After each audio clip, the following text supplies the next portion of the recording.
Hi, I'm Stephen Chu. I'm a professor of psychology here at Samford University in Birmingham, Alabama.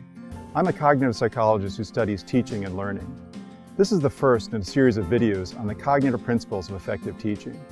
In this series, I hope to show what the cognitive factors are that teachers need to be aware of in order to teach effectively. I'm not promoting any single best teaching method that everyone should use. My basic argument is this.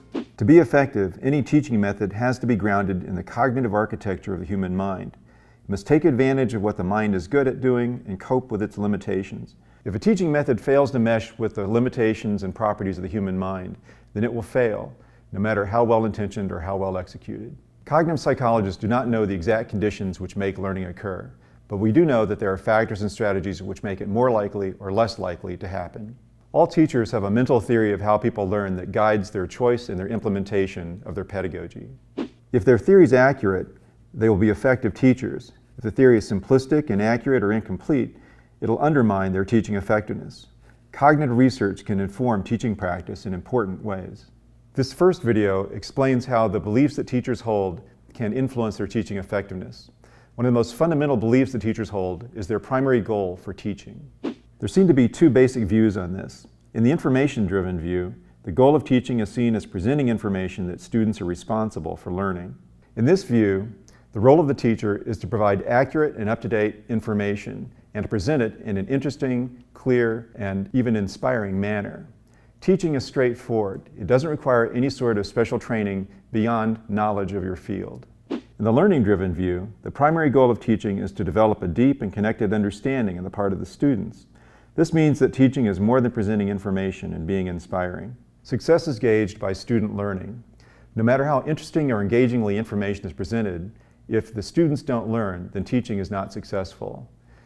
Learning becomes a shared responsibility between the student and the teacher. In this view, teaching becomes deeply challenging. It requires more than just presenting information. It requires a knowledge of how people learn. Teaching skill takes years to develop and is never completely mastered. I believe that cognitive research supports the latter view, that teaching success is measured by student learning. Teachers have a huge impact on whether students learn, what they learn, and how likely they are to use it, and that impact can be positive or negative. Nira Hativa has conducted research on teachers who are ineffective in getting their students to learn. These teachers are not lazy or indifferent, they simply have beliefs that undermine their effectiveness. Here are some beliefs that are related to ineffective learning. The first two beliefs are directly related to the information-driven view that teaching is about presenting information.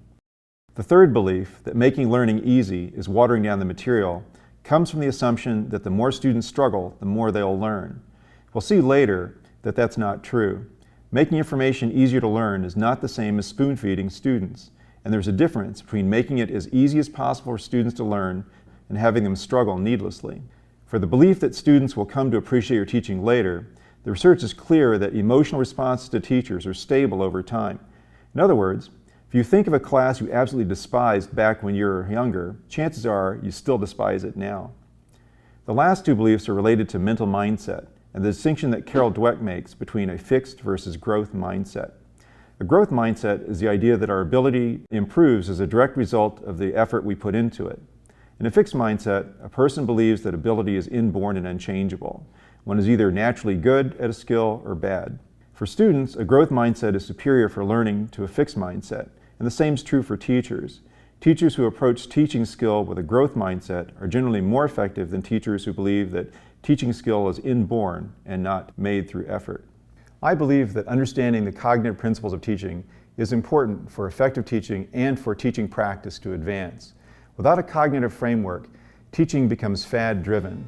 Fads promise to revolutionize teaching, they're popular for a while, then they fade away without a trace. In the next video, we'll begin exploring the cognitive factors that influence teaching.